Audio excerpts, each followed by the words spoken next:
So what is the draw length difference between a flat palm grip and a high wrist grip? Let's find out. Okay, how to measure your draw length. Arrow. This is a piece of flip-flop rubber. I drilled a big hole through it. Shove that through the hole.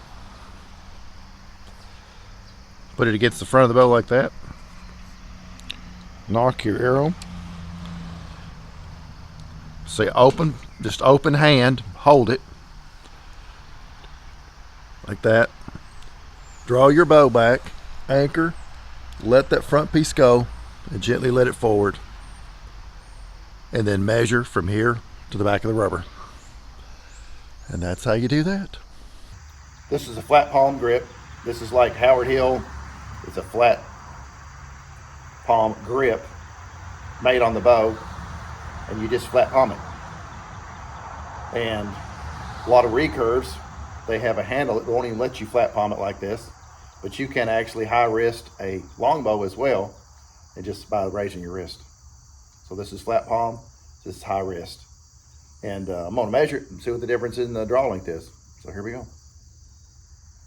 Okay, so let's measure this.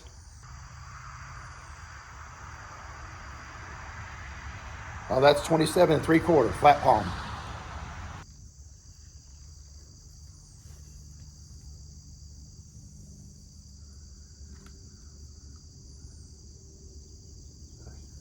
What that does. Okay, high wrist. So just leave it on there like this. Wow. It's like 29 3/4. So it took it up an inch and a half to go from a flat palm grip to a high wrist grip. Inch and a half.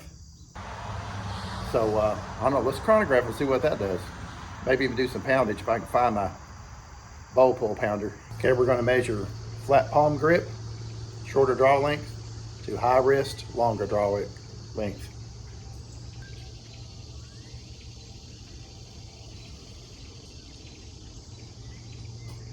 $37.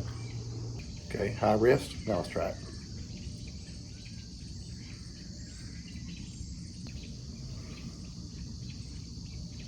$39. 2 more pounds. Long. If it's a short bow, it would stack a lot quicker than that. All right, low wrist, flat palming it.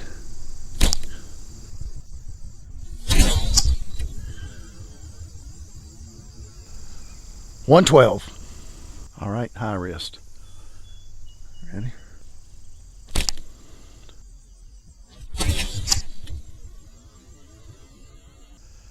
$122. 10 feet per second faster. Close shot. High wrist.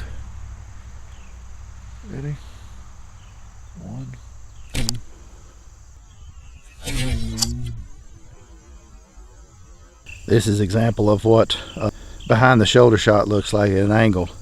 It may look kind of good, but you probably only got one lung and you missed the heart. And that deer can run from Kentucky to Texas. One of the things I notice is my grip, when it's high up here, it may be torquing the bow when I release. So I'm going to put this webbing of my thumb here down into the groove. See if that helps any. Okay, something I'm getting is that this string is hitting my arm because I'm using this high wrist draw.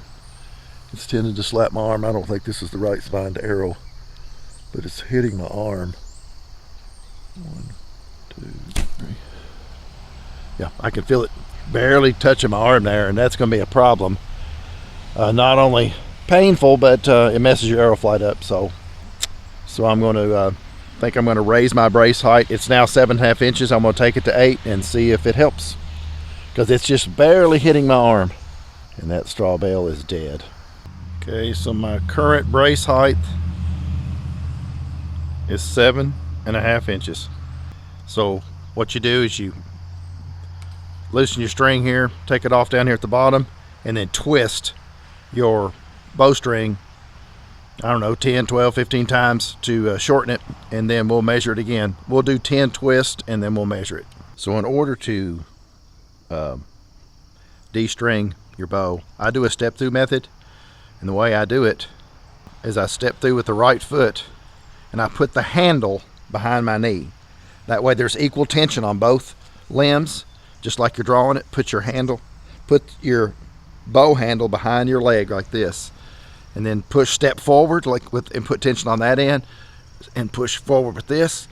Just release it and slide her down. So just take this end off. This is the lower loop, the smaller loop. Looks like it's already spun to the left, so I'll just keep on spinning it that way. 1, 2, 3, 4, 5, 6, 7, 8, 9, 10.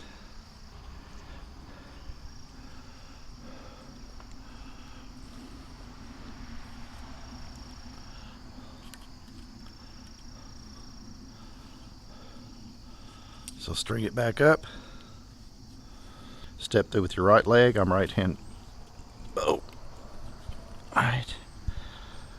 Put the handle behind your leg. Push forward that leg.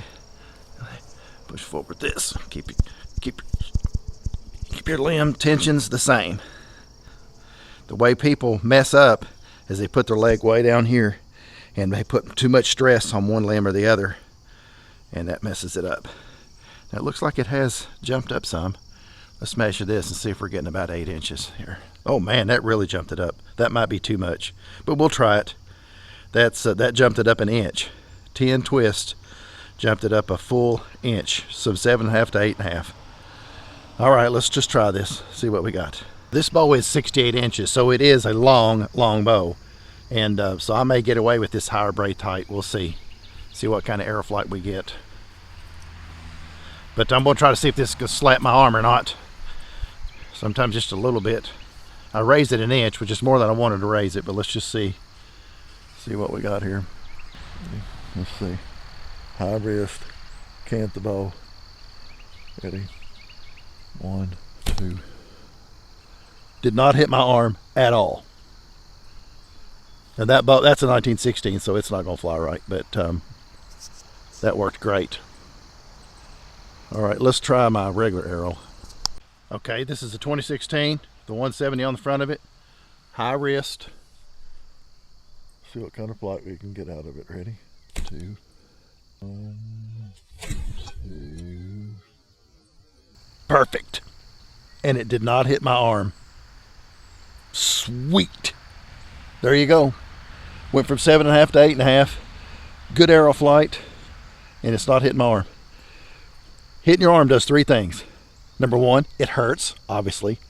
Number 2, it messes up your arrow flight. Number 3, it's loud. That slap hitting your arm guard.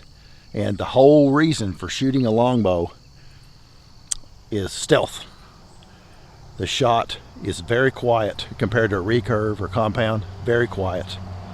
And if you're getting a loud arm slap, even if you're accurate, even if it doesn't hurt, you're alerting the deer and defeating the entire purpose for shooting a longbow with a stealth shot. One more for good measure. High wrist.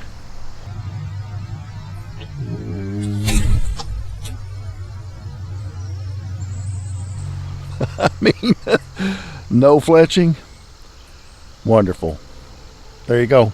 8.5 inch braith height. It works.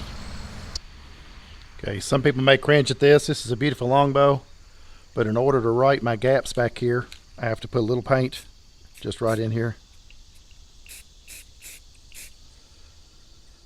So I'll let that dry and I'll write my gaps on it, and you can always use paint remover to get it off.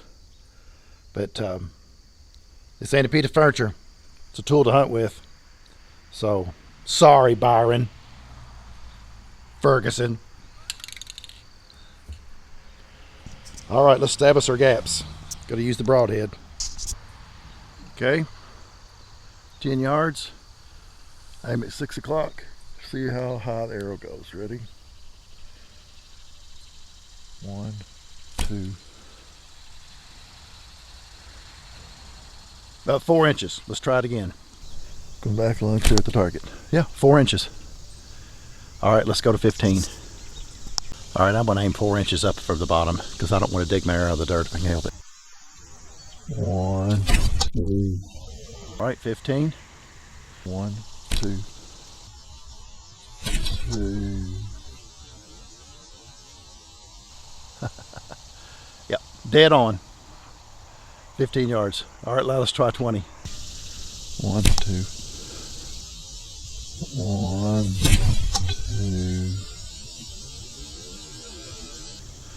6-inch drop. There you go. +4, 0, and -6.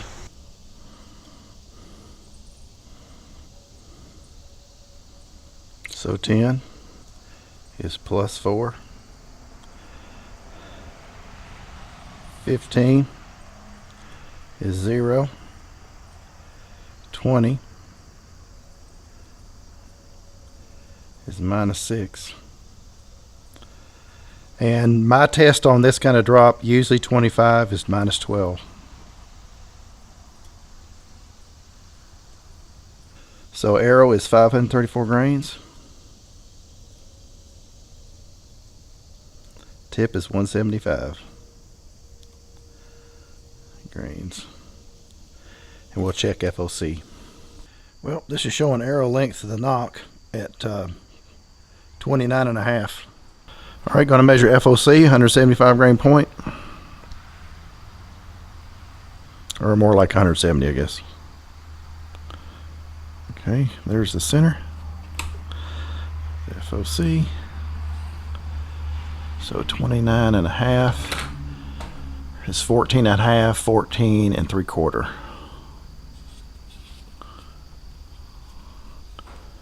14 3/4 is there. Might as well say 4.5. So 4.5 divided by 29.5 equals, FOC is 15.3. 538 grains. 15.3 FOC. There's my gaps. There's my weight. Between 530 and 540. 170-ish grain point. I think I'll put 170 on there because it's wasn't 175. Time to hunt.